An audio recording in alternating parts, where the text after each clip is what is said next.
The Pokémon Direct has come and gone, officially revealing the existence of Pokémon Sun and Pokémon Moon. And it's definitely exciting news considering that this is the 7th generation of Pokémon, and special because the digital versions of Red, Blue, and Yellow will be compatible with it through Pokémon Bank. Though we didn't get to see any gameplay of this new generation, we did get 6 seconds of concept art, and that's more than enough for the old analysis machine to discover what secrets and hidden details are there. We start, of course, with Pikachu.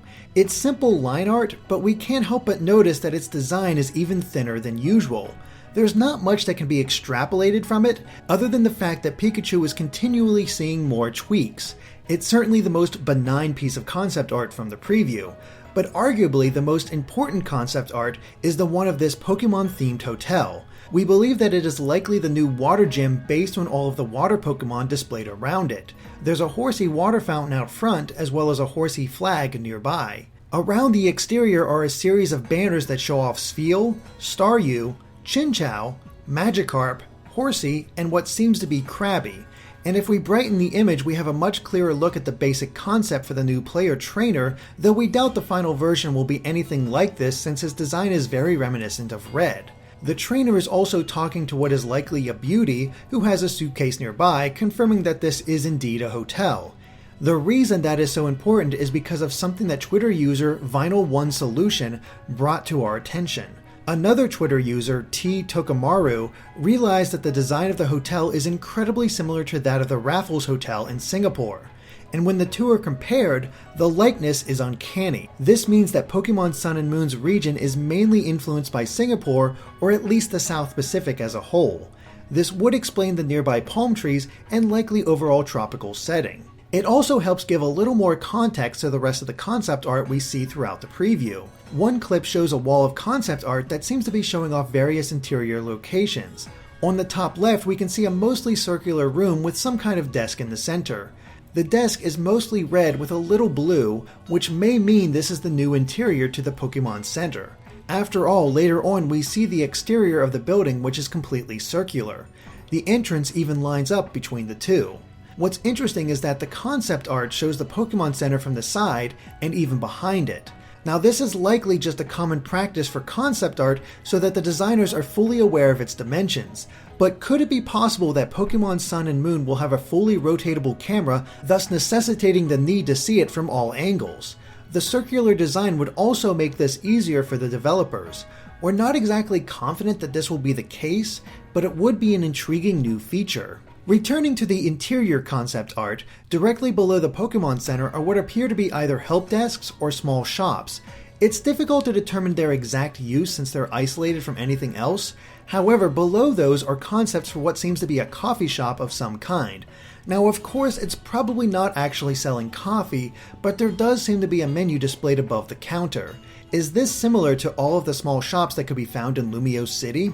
There are even singular designs for what appear to be street signs or lamps, and a phone booth. At the very bottom of this concept board is the Pokeball symbol and what appear to be literal blueprints of the Pokémon Center exterior. But it's incredibly hard to say for sure. We think it's part of the center, but why are all of the designs almost entirely blue? We just can't say conclusively. Next is a single scene of Ishihara drawing the Japanese logos for Pokémon Sun and Moon. And just like with X and Y, there seems to be more to them than the English versions. These logos have a small crystal object within them, similar to where X and Y had the Mega Evolution symbol.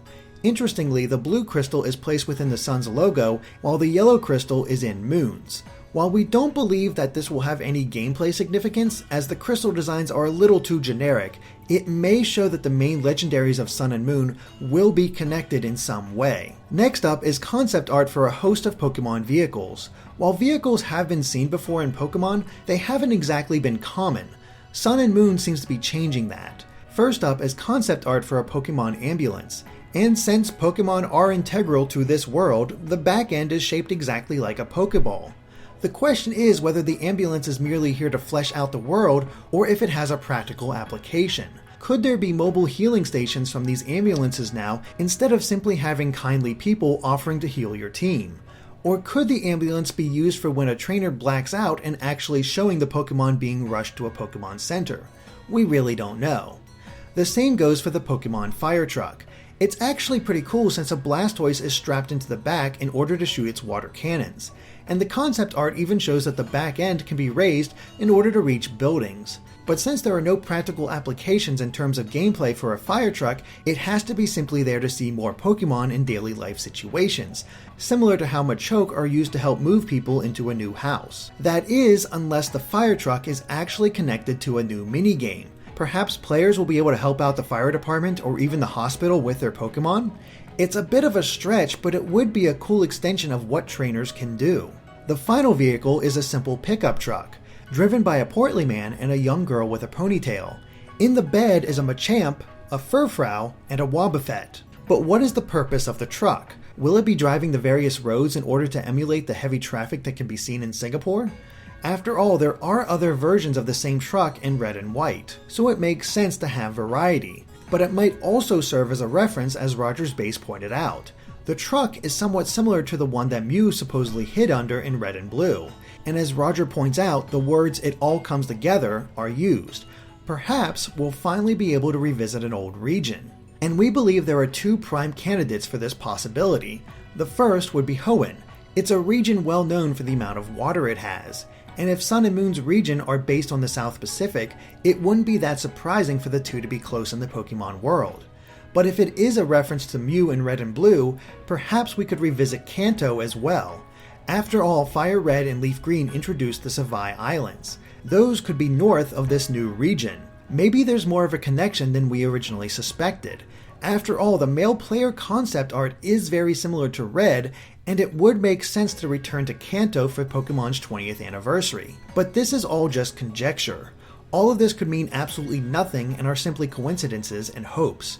But then there is this artwork of a Wingull flying next to a sailboat, so who knows? We do see the pickup truck again in other artwork. This one has it parked at a motel with a slacking sign above. Once again, we have to ask if the motel is simply there to give more life to this world, or if it can actually be used in some way. Maybe it's a battling motel where trainers can spend the night and battle one another? There's even some art of what could be the motel interior, where we can see a couch, what might be a bed, and a shower to the right. So at the very least, players will be able to enter this motel. Finally, there's some kind of black building on the left. We don't see any recognizable features to it or even around it except for a single cloud. Could this be some kind of hideout for the new evil team, or something that's just too obscure to really make out? Next to it though is another interior concept. It's difficult to pull out the details, but there seems to be some kind of water tank in there.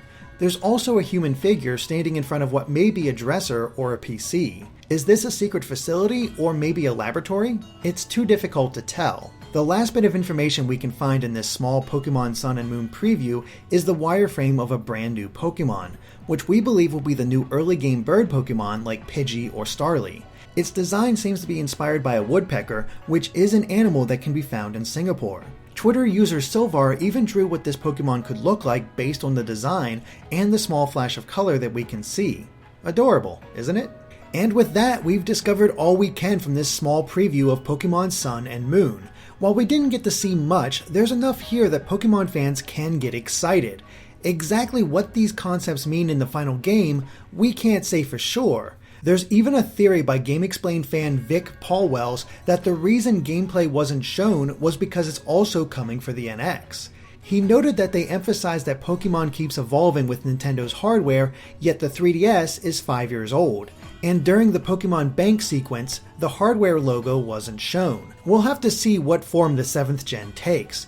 Of course, let us know if we missed anything in the comments. If you like this video, be sure to like us on Facebook or follow us on Twitter at GameXplain to keep up with everything we do.